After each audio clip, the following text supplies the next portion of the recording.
Olá, está começando mais uma temporada do Comex Flow, um podcast sobre assuntos portuários. Sou Luiz Cláudio, web jornalista, e serei o seu anfitrião nessa jornada pelos desafios e curiosidades do universo portuário. Nesse primeiro episódio do ano, falaremos sobre as tendências de frete internacional para 2023.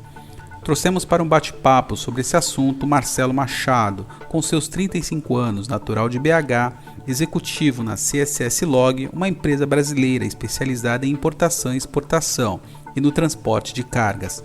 Ele também irá contar sobre a sua trajetória no agenciamento de carga, a mudança de chave que o fez aceitar os desafios que foram estratégicos para a sua carreira de sucesso. Então acompanhem e fiquem ligados nesse episódio, que irá ao ar nesta sexta-feira.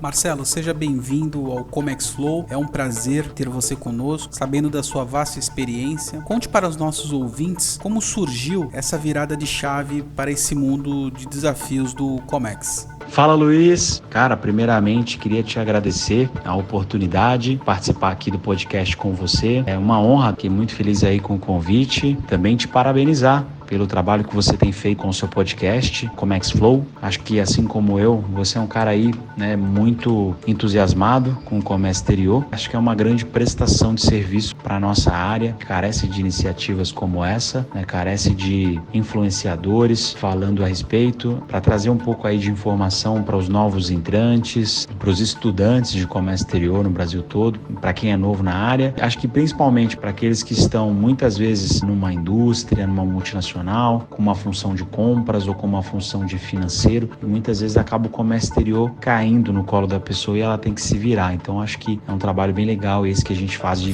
levar informação e conteúdo de qualidade aí para quem atua com comércio exterior. Aqui no Comex Flow, Marcelo, temos como missão desmistificar assuntos que antes eram basicamente abordados e tentamos fazer isso de forma bem clara e simples para entregar aos nossos ouvintes algo de qualidade. Essa é a nossa missão. É nós que agradecemos a sua participação, tá? E antes de entrar no tema desse primeiro podcast de 2023, que falaremos sobre as tendências para o frete internacional para esse ano, eu gostaria que você falasse um pouco da sua trajetória em nosso setor. Como o Comex te fisgou? Sou natural de BH, me formei em Relações Internacionais na PUC Minas. Logo após, me pós-graduei num MBA em Comércio Exterior, na FGV. Tive dificuldades com o mercado de comércio exterior em BH, que é um pouco mais restrito, é um pouco mais fechado, para quem não tem experiência, para quem está procurando a primeira experiência, é um pouco árduo de entrar no mercado. Então, por isso, acabei decidindo me mudar para São Paulo para buscar esse desafio aqui, e dei a sorte aí de, no meu segundo mês aqui em São Paulo, encontrar a CSS, empresa onde eu tive a oportunidade de aprender tudo que eu sei, crescer, desenvolver minha carreira. Comecei na CSS como operacional, caí de paraquedas no agenciamento de carga. Acho que para o estudante, para o aluno aí de comércio exterior que nos escuta, fica essa grande dúvida, em qual campo do comércio exterior a pessoa vai atuar. Você pode atuar numa empresa importadora, no exportador, no despachante, no agente de carga, no NVOCC, numa trading company, às vezes no próprio setor portuário, como você mesmo, Luiz. Também empresas que fazem procurement, procuração de mercadorias lá fora. Então o campo ele é muito abrangente. Existem diversas carreiras e profissões que a pessoa pode seguir dentro do comércio exterior. E eu caí de paraquedas no agenciamento de carga, lá na CSS. Não tinha escolhido, realmente foi na sorte mesmo. Mas acabei gostando muito, porque assim, o pessoal brinca, A gente escuta muitas brincadeiras, até escutei bastante aí na Intermodal, o pessoal brincando com isso, que o agente de carga, ele geralmente é o lugar mais difícil, mais árduo de trabalhar, Onde ninguém quer estar. Todo mundo prefere trabalhar no armador ou no cliente, Porque geralmente trabalha um pouco menos, ganha um pouco mais. O despachante, o agente de carga sempre tomam muita porrada na cadeia logística. Então quem é aí da área sabe do que eu tô falando. Mas por um outro lado, você pega uma noção de tudo, Você no agenciamento de carga, você passa a entender todos os pontos da logística internacional. Você consegue visualizar um pouquinho de tudo, passa a aprender um pouquinho de cada negócio. Então é muito enriquecedor. Comecei lá na CSS como operacional, me destaquei, tive a oportunidade de virar um vendedor interno, né? Fiquei 3 meses apenas como vendedor interno e recebi essa missão. Não, agora você vai pra rua, agora você vai vender. E eu pensei, poxa, mas cara, eu nunca vendi uma caneta, como que eu vou vender? Não, você vai pra rua, você vai vender, você tem perfil. Falei, beleza, né? Já que eu não tenho escolha, vamos pra rua, vamos vender. E, cara, foi uma jornada, desde então tem sido uma jornada maravilhosa, já são 7 anos aí na rua como vendedor externo, né? A gente gosta de falar que a gente é consultor logístico, muito mais do que apenas vendedor. Cara, já consegui ajudar aí, né, servir mais de 160 clientes aí nesses 7 anos, né? Já embarquei quase 10 mil teus aproximadamente, né? Que é o meu produto principal, é a importação e a exportação no marítimo, né? Tenho aí pelo menos aí uns 500, 600 embarques aéreos já performados por mim, cargas fracionadas também, um número parecido com esse. Então tem sido uma jornada bem legal, tá? E para você aí que está começando na área, está estudando comércio exterior, eu vou tentar falar um pouquinho hoje sobre o agenciamento de carga, tá? Talvez possa ajudar vocês aí na decisão de vocês. Saibam que os demais campos também são bem interessantes. Muitas pessoas se reinventaram em tempos difíceis, com a chegada da pandemia, do Covid. Para você foi diferente disso? Quais foram os rumos que sua carreira tomou? Me matriculei no meu segundo MBA, né, um MBA em gestão e planejamento comercial, na FIA Business School, a faculdade ligada à USP, né, a faculdade de administração da USP, e eu tive bastante contato com marketing nesse curso, e foi um divisor de águas para mim, pois eu tive a oportunidade de conhecer um pouco mais do marketing, principalmente do marketing digital. Eu me apaixonei aí pela essa vertente, mergulhei de cabeça no digital. Tentei ter uma continha ali no Instagram para falar de fretes, mas não teve a adesão que eu esperava, né? Acho que talvez o Instagram para o nosso business, né? O B2B, ele já é um pouco mais difícil para o Instagram, né? Acho que para o nosso business ainda um pouco mais. Então eu acabei me encontrando no LinkedIn, tá? Comecei a fazer publicações, escrever artigos no LinkedIn, e foi até a partir daí que nos conhecemos, né? Marcelo, de qual forma a experiência no marketing digital te ajudou, até mesmo como um novo diferencial comercial dentro da CSS Log? Depois do meu MBA em gestão comercial, eu decidi que eu gostaria de dar uma mudada nos rumos da CSS, a empresa em que eu trabalho, né, para a gente desenvolver melhor o marketing da empresa. Então também de lá para cá, já mais ou menos aí um ano e meio que trabalho com isso. Agora recentemente fui efetivado aí como coordenador de marketing da empresa também. Então hoje eu tento conciliar tanto vendas externas, né, como a coordenação do marketing da empresa, e recomendo, né, quem está começando aí também no comércio exterior, às vezes também quem já está há muito tempo, põe para fora, compartilha o que você sabe sobre o comércio exterior, leva esse conteúdo, né, para quem está precisando, porque é muito bacana, é uma experiência muito gostosa, né, o networking que você faz, os amigos. Eu tive na Intermodal agora, nessa quarta-feira, e foi muito bacana, muito proveitoso encontrar com todo mundo aí que eu conheci no LinkedIn, né, nesses últimos meses. Então deixo aí a dica também, né, que esse tipo de atividade está crescendo bastante aí dos blogueiros, dos influencers aí do comércio exterior. Marcelo, vamos falar aí de frete internacional. Basicamente, qual a diferença entre o trabalho realizado do NVOCC, do Freight Forwarders e os charters de breakbook? Qual dessas classes a CSS Log se classifica na cadeia logística? Legal, vou começar então fazendo essa distinção, né, entre os players Freight Forwarder, NVOCC e charter de breakbook, tá? Vou começar fazendo essa distinção porque realmente é uma dúvida legítima. Várias pessoas nos perguntam aí, né, qual a diferença entre os players, principalmente quem está buscando emprego na área, né? Então vou falar um pouquinho sobre isso. O Freight Forwarder, que é justamente a minha posição, né, o agente de carga onde eu atuo hoje é um Freight Forwarder. Se você pegar a tradução livre aí do inglês para o português aí, significa o quê? É um repassador de frete, vamos tentar dizer assim, né? Um intermediador de frete, ou seja, aquele cara que compra o frete do armador e ele revende esse frete para o importador ou para o exportador. Né? Lembrando que aqui a gente está falando então de carga containerizada, né? Seria ou carga aérea ou carga containerizada, tá? para o freight forwarder. Então, ele é um intermediário. Ele compra o frete e revende. Pô, mas só isso? Não. Ele agrega serviço aonde não há, né? Ou seja, o armador, o operador do navio, como por exemplo a Maersk, Hamburg Süd, MSC, todos esses nomes aí que vocês estão acostumados a ouvir, qual que é o serviço deles? Qual que é o trabalho deles ali, o core business? Eles transportam carga, eles pegam carga na Antuérpia e trazem para Santos, por exemplo, né? Ali não vai existir uma prestação de serviço no sentido de ter uma consultoria para te ajudar a escolher o melhor frete, a melhor rota, para te ajudar com as questões documentais, na aprovação dos documentos, né? Para que seja tudo certinho e não dê nenhum tipo de problema na aduana na hora que chega aqui no Brasil. Eles não vão te ajudar com o fluxo de informação, né? Toda a informação ali, ela é bem robotizada, de vez em quando chega um e-mail, né? Muitas vezes você só descobre que sua carga chegou no destino depois que ela chegou lá. Você não tem uma cadência de follow-ups ali diária te orientando, né, quanto ao paradeiro da sua carga.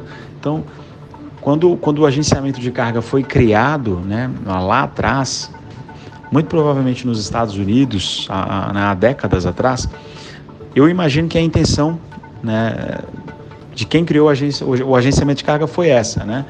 Prestar serviço onde não há, trazer todo esse fluxo de informação e assessoria e consultoria para a contratação do frete internacional, visto que o armador ele não vai fazer isso, ele vai apenas transportar a sua carga. Então, acho que é importante fazer fazer esse comentário aqui. E aí muitas vezes o cliente pergunta: pô, Marcelo, mas eu não posso contratar meu frete direto com o armador, né? E eu gosto de responder: pode sim, mas você já teve essa experiência, né, para saber, para entender se você gosta ou não dessa modalidade? Não vou falar mal dos armadores aqui, não é isso, tá? Os armadores, eles fazem muito bem o que eles se propõem a fazer, que é transportar a carga de um ponto ao outro, né? O negócio deles não é informação, não é trazer esse fluxo de informações para o cliente. Esse não é o negócio dos armadores. Então não é que eu estou criticando aqui a atuação dos armadores, não é isso, tá? Apenas que eles não se propõem a fazer isso. Então, se você quer as informações um pouco mais mastigadas, né, você deveria buscar um agente de cargas. Inclusive, eu lido muito com pessoas assim leigas, né, que não conhecem o agenciamento. Inclusive, se você perguntar na minha família, meu pai, minha mãe, minha esposa, meus irmãos, provavelmente não sabem explicar, né, com o que eu trabalho. É bem específico. Mas eu gosto de trazer o exemplo da CVC, né? Fazer essa associação, né? Por exemplo, uma pessoa que vai viajar, um turista, ele poderia comprar a sua passagem diretamente com uma companhia aérea, né? Ele vai lá na Latam, compra a passagem dele e vai para o exterior. Mas por que muita gente ainda compra com uma agência de turismo, né? A CVC, por exemplo.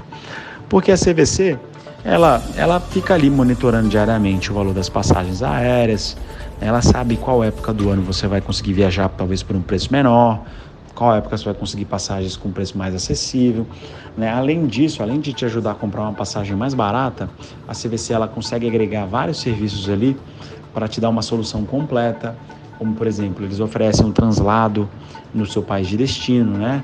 Do aeroporto até o hotel, eles podem facilitar ali o aluguel de um carro, eles podem te indicar algum guia turístico local, né? Talvez um tradutor, se você precise.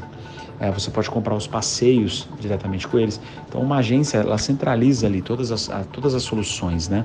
Você não precisa ficar contratando tudo picado sozinho, né? E no final das contas pode ser que inclusive seja mais barato. Talvez a agência, por ela comprar em uma quantidade grande, né, o poder de compra dela para esses passeios é muito maior do que o seu, que vai comprar um no picado. Então talvez você consiga até um preço melhor comprando diretamente com uma agência, né? E é exatamente a mesma solução, né? Uma solução parecida, na verdade, né? Não é exatamente a mesma, mas é uma solução parecida que o agenciamento de cargas traz para quem importa e exporta. Você centraliza na figura de um agente, né, um consultor que vai te trazer todos esses benefícios. ligados à importação e exportação de carga. Mas nada impede de você ir lá e contratar direto com a companhia aérea, com a companhia marítima, nada impede, tá? São apenas perfis diferentes. E fazendo aí então agora uma comparação, eu falei do Freight Forwarder até agora, tá? Então agora fazendo aí uma comparação com o NVOCC e com o Charter de Breakbook, na verdade são operações similares, também são agências, né? São agências que te trazem essa facilidade, né? Mas o NVOCC ele está um pouco mais voltado para a carga fracionada, né? Também em container, né? Aquele famoso container da China que vem fracionado com 30, 40 importadores diferentes dentro do mesmo container ali, né? Carga para todo mundo. Então esse é o famoso fracionado no marítimo, né? Também conhecido como LCL, né? A sigla aí para Less Than Container Load. Então o NVOCC ele geralmente está mais associado a esse tipo de carga fracionada. Ele tem uma programação ali de contratação de espaço com os armadores de forma semanal para atender determinadas rotas. Ele compra aquele espaço, aluga os containers, ele oferece ali, né, aquele espaço ali toda semana para quem vai fazer o fracionado. Tá? Então o NVO ele é básico, a diferença dele para o Freight Forwarder é pouca, né? É mais que o NVO está um pouco mais ligado à carga fracionada, mas hoje em dia já tem muito NVO que é Freight Forwarder, já tem muito Freight Forwarder que é NVO. Então esses conceitos eles acabam se misturando um pouco, é natural que surja, tá, essa dúvida, né? E aí o charter de Breakbook, esse se diferencia um pouquinho mais, né? Essa é aquela agência que está acostumada com grandes contratos de afretamento de navio. Então aí é um pouquinho diferente, né? Você não é que você aluga um container, né? Você não aluga o container e o espaço no navio. O Breakbook você afreta o navio inteiro. Então por exemplo, para uma Vale do Rio Doce que vai exportar toneladas e, né, milhares e milhares de toneladas de minério, né, que ela não está precisando de um espacinho pequeno, ela está precisando de um navio inteiro para o minério dela. Então ela vai procurar o charter do Breakbook, tá? Breakbook, que inclusive significa carga solta, né? Carga granel, né? Que são as commodities, né? As principais commodities brasileiras, né? Como soja, né? Milho, algodão, enfim, assim como o minério, né? Que é uma das principais mercadorias exportadas aí pelo Brasil. Também cargas líquidas, né, como suco de laranja, que é também uma das grandes mercadorias da exportação brasileira. Então, geralmente, esse tipo de exportação ela vai mais no breakbook mesmo, na carga solta, porque como são quantidades gigantescas, acaba valendo a pena você afretar um navio, sai muito mais em conta do que tentar containerizar essa carga. Obrigado, Marcelo, por ter filtrado essa resposta aí da melhor forma possível. Bom, eu sigo o seu perfil no LinkedIn já faz um tempo, mas um dos últimos artigos que você conseguiu capturar com mãos cirúrgicas foi sobre o alerta que o presidente da Evergreen fez há semanas atrás ao mercado e deu como exemplo o excesso de containers e navios que estão sendo construídos e vão chegar ao mercado em 2023. Podem levar ao mercado de fretes internacionais marítimo a uma possível crise com guerra de preços entre os participantes. Você acredita que após décadas de bonança chegou o momento de grandes desafios para a indústria de navegação? Os armadores agora se veem ameaçados? Quais seriam essas ameaças, ao seu ponto de vista? Legal, Luizão. Cara, então, eu fiz essa postagem, né? Eu comentei ali da guerra dos fretes, né? Que os armadores esse ano, né? Apesar aí da baixa demanda, os armadores eles seguem deixando, né, o frete ficar em patamares mais baixos esse ano, né, e é bem curioso porque, né, depois desses últimos 3 anos aí de pandemia, né, que houve aí essa demanda reprimida, né, de carga, que depois que o mercado abriu ali no meio da pandemia de novo, né, as importações voltaram com tudo, impulsionadas aí pelo fenômeno do e-commerce, né, que se consolidou de uma vez por todas aí, né, durante a pandemia. Então foi um período de muita carga, um período de demanda altíssima e os containers eles não estavam circulando ao redor do mundo em sua velocidade normal, né, com todos esses procedimentos aí, protocolos de saúde mesmo, né, de manuseio dos containers aí nos portos, devido ao Covid, o container ele não estava se movimentando na velocidade normal dele, ele estava parado em portos, né, em congestionamento nos portos, nos navios, que ficavam muitos dias esperando janela de atracação. Então causou essa sensação aí de falta de container, né, nos últimos 3 anos. Então a gente viu aí fretes altíssimos aí em várias rotas, passando aí dos $10.000, né? Estados Unidos, Ásia no geral, a gente viu tanto na importação como na exportação fretes aí passando na casa dos $10.000, né? Alguns recordes aí foram batidos aí nesse período. Chegamos a ver aí fretes de $15, $16.000 para o Nordeste, $20.000 para Manaus. Então foi um período bem difícil, né, para os importadores. E agora, nessa virada de ano, justamente no momento em que os armadores haviam encomendado vários navios, né, estima-se aí que tem mais de 200 navios em construção aí nos estaleiros chineses, algo em torno de 7 milhões de containers novos também vindo para o mercado, né? Os armadores foram as compras, né? Faltou container, né? Vamos dizer assim. Eles foram à compra, aproveitaram esse período aí de vacas gordas, né, que eles tiveram recordes aí de lucratividade nos últimos 3 anos. Compraram muito navio, compraram muito container, tá tudo isso chegando para o mercado numa época em que a demanda deu uma caída, né? Tudo isso que está acontecendo no mundo agora, aí com toda essa insegurança gerada com essa invasão da Rússia na Ucrânia, né? Causou uma sensação de insegurança muito forte ao redor do mundo, investimentos sendo segurados aí, até que essa onda passe, né? Essa questão da China com Taiwan, a questão dos OVNIs que apareceram aí de espionagem, né, pelo mundo todo. Com sua experiência, você enxerga um possível recesso ao redor do mundo por todos esses fatores? Essa recessão econômica, vamos dizer assim, ao redor do mundo, possivelmente de uma guerra comercial entre China e Estados Unidos, né, temos hiperinflação no mundo todo, então a gente está num momento de baixa, é um momento um pouco diferente do que a gente viveu aí nos últimos anos, né? Então acaba trazendo uma demanda menor para os fretes internacionais.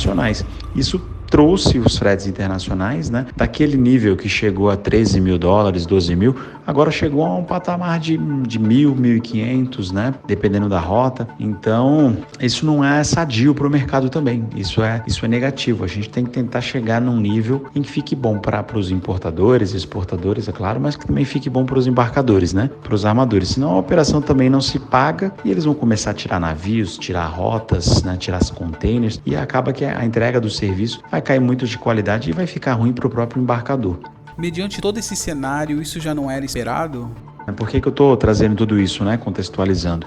Pela pergunta que você me fez, da guerra dos preços. Então, era esperado que, com os fretes no nível que estão agora, muito baixos, né, na casa de $1.000, tendo ali passado pelos 10.000, 13.000, né, era esperado que vários navios estivessem sendo retirados já nesse momento, né, rotas também, para tentar dar uma equilibrada nessa oferta e demanda, né, e os armadores conseguirem trabalhar com preços, né, um pouco mais saudáveis aí para o serviço. Mas isso não está acontecendo. Eles seguem trabalhando aí com valores bem baixos nos fretes, né? Não temos visto muitos blank sailings, né? Muitas ações aí dos armadores para tentar equalizar isso um pouco, né? Justamente num ano que vai vir um monte de navio, um monte de container adicionais aí. Então, essa questão da guerra talvez seja isso, né? O que passa na minha cabeça, né? Posso estar enganado, né? Que a gente não tem uma bola de cristal, né? Para saber o que vai acontecer, mas assim, o que passa pela minha cabeça é talvez os armadores maiores que tenham mais fôlego para conseguir segurar essa situação por mais tempo, né? Talvez eles estejam deixando o frete ficar mais baixo nesse momento, talvez para enfraquecer ali os armadores menores e quem sabe possivelmente depois eles comprarem esses armadores menores, né? Partirem para aquisições. Eles têm centralizado muito poder, né? É um jogo de muita centralização de poder. O tanto de fusão e de aquisição de armadores que a gente tem visto, né? Antigamente, quando eu comecei no Comex, eram 20, 25 armadores. Hoje a gente tem quase 12, 14, né? Então os armadores estão comprando uns aos outros. Então talvez possa ser uma guerra nesse sentido, de estarem deixando essa situação acontecer um pouco mais, né? Para os mais fortes ficarem ainda mais fortes, né? Mas Isso aí a gente vai acompanhar no decorrer do ano, né, para ver em que rumo vai seguir, se realmente os fretes vão ficar em níveis mais baixos assim mesmo, se eles em algum momento eles tendem a subir. Eu vi na Intermodal agora, pessoas dizendo que a partir de abril talvez pudesse haver uma mudança aí no cenário, com fretes voltando a patamares maiores. Então vamos ver como é que vai ser. É fato que as indústrias de navegação estão enfrentando grandes desafios atualmente. Na sua visão, quais seriam esses desafios que a indústria de navegação enfrenta? O grande desafio hoje é exatamente essa demanda baixa. Hoje existe um investimento que foi feito muito alto na aquisição desses navios, dos containers, e a demanda ela não correspondeu, ela não manteve aí o nível dos investimentos que foram feitos, né? Então a grande preocupação é essa, é uma demanda baixa, pois uma demanda baixa é ruim para todos os players, é ruim para os armadores, é ruim para os portos, para as empresas de transporte rodoviário, os armazéns, até para a economia, né, como um todo. O frete internacional é muito interessante, que ele é um termômetro da economia, né? Quanto mais alto ele está, mais é sinal de movimentação econômica, né? Mais o país está se mexendo, está tendo alguma movimentação econômica. Quanto mais baixo ele está, menos ele está se movimentando. É importante até mesmo para a recuperação do Brasil, de todos os países do mundo aí que não estão passando por um momento muito bom agora, né? Que eu acho que é uma coisa meio geral. É importante a volta dessa demanda, né? As pessoas estarem, os empresários, né, ao redor do mundo estarem com essa confiança de voltar a investir, de voltar a empreender, movimentar essa economia, que a roda girando fica bom para todo mundo, né, para todos os setores. O nosso bate-papo tem como assunto principal o frete marítimo. Como que ele é precificado? Interessante essa pergunta, eu até fiz também recentemente uma postagem sobre esse tema. O frete internacional, apesar dele não ser uma commodity, que existe diferenciação. Qual que é o conceito de commodity? Commodity é uma mercadoria comercializada por vários players, né, sem muita diferenciação na qualidade do serviço ou do produto e geralmente por um preço muito baixo. Então, todo mundo que está vendendo aquilo vende mais ou menos a mesma coisa pelo mesmo preço. Isso seria uma commodity. Os maiores exemplos que a gente tem são, por exemplo, o minério, né, o petróleo, né, grãos no geral, né, que geralmente quando a gente fala commodity a gente pensa nos grãos, né, soja, milho, arroz, né, feijão, café. Todos eles têm essas características que eu comentei, né? Eles têm baixo valor agregado por unidade, né, e eles são comercializados com muito pouca diferença de qualidade entre eles. Já o frete internacional ele não é bem dessa forma, né? Ele não tem um valor agregado baixo, ele muitas vezes ele pode ter um valor agregado altíssimo, como a gente viu aí, e existe diferença sim, justamente porque o frete internacional é uma prestação de serviço, não é um produto, né? Ele é um serviço, então acaba tendo muita diferença sim, a forma que esse serviço é prestado entre os players aí, então ele não poderia ser considerado uma commodity, tá? Então eu não vou considerar ele uma commodity, eu só vou fazer apenas uma comparação aqui, que ele é negociado de uma forma muito similar a uma commodity, que é justamente o fato dele ser diretamente afetado pela relação oferta e demanda. É assim que o frete é precificado. O frete ele não é um produto que você consegue pegar no produto, analisar, entender a qualidade dele, ver se ele é bom. Ele é um serviço, então você não consegue analisar um frete dessa forma. A única forma que você consegue analisar um frete tem muita procura por ele ou baixa procura. Se tem muita procura, obviamente ele vai estar sendo negociado a valores mais altos. Se existe uma baixa procura, ele vai estar sendo negociado em valores mais baixos, né? E é praticamente isso daí. Como eu falei também no tópico anterior, o frete ele é um termômetro do mercado. Pelo frete você consegue sentir, né, pelo nível que ele está, você consegue sentir se está tendo muita demanda por ele ou não, né? Então é até interessante. O frete está muito alto, você consegue até saber se os navios estão cheios, né? Se os navios estão vindo carregados, se vai ser difícil conseguir um espaço no navio, né? O frete está muito alto, você consegue perceber isso. Da mesma forma, o contrário, o frete muito baixo, você já consegue perceber ali, os navios estão vazios, não está vindo muita mercadoria, não está tendo muita demanda, né? Então essa é a relação, né? E o frete é muito afetado por ela. Então é difícil até achar formas de inflacioná-lo, né? Forçar o aumento dele de uma forma artificial. Em um cenário de transformação digital, com vários agentes de carga buscando aumentar o seu diferencial, na verdade, né? O que esperar do frete internacional para esse ano de 2023? Esse é um tópico muito importante, assim como várias áreas foram e são constantemente ameaçadas aí pela chegada da tecnologia, né, do digital. Com a nossa área não é diferente, né? Existe aí a sombra, né, do digital se aproximando. Várias agências de carga, sejam eles freight forwarders, NVO, né, ou um charter de breakbook, todos eles,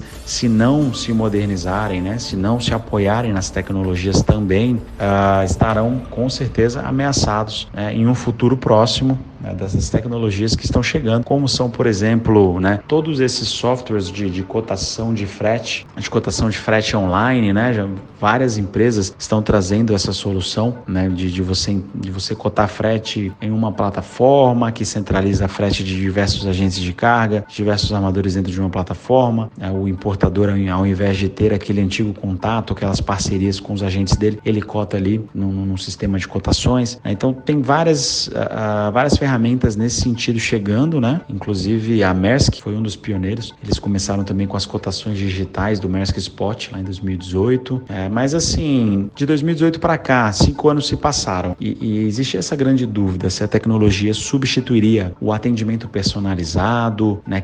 Aquela relação de confiança e parceria que existe entre os embarcadores e os agentes de carga, né? A reunião, o tete a tete, o aperto de mão no fechamento do negócio. Então, sempre existiu essa dúvida, né, se as inovações tecnológicas substituiriam tudo isso. E esses 5 anos aí nos provaram que não, né? Ainda existe e sempre haverá espaço para o atendimento humanizado, as soluções personalizadas para os seus clientes.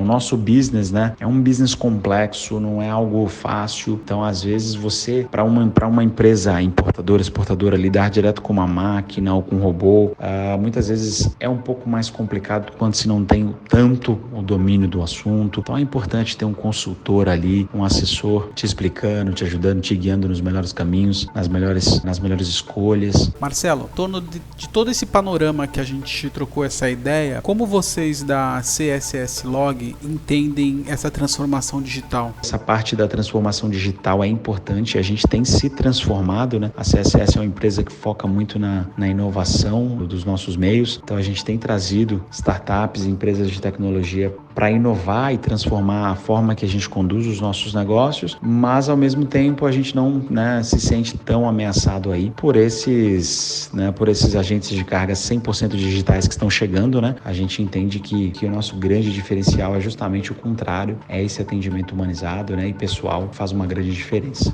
Bom, estamos chegando ao fim de mais um podcast Comex Flow. Gostaria de agradecer você, Marcelo, a CSS Log, uma empresa 100% brasileira, né, especialista no agenciamento de cargas de importação, exportação, carga de projeto, os modais marítimos. O site da CSS Log é www.csslog.com.br.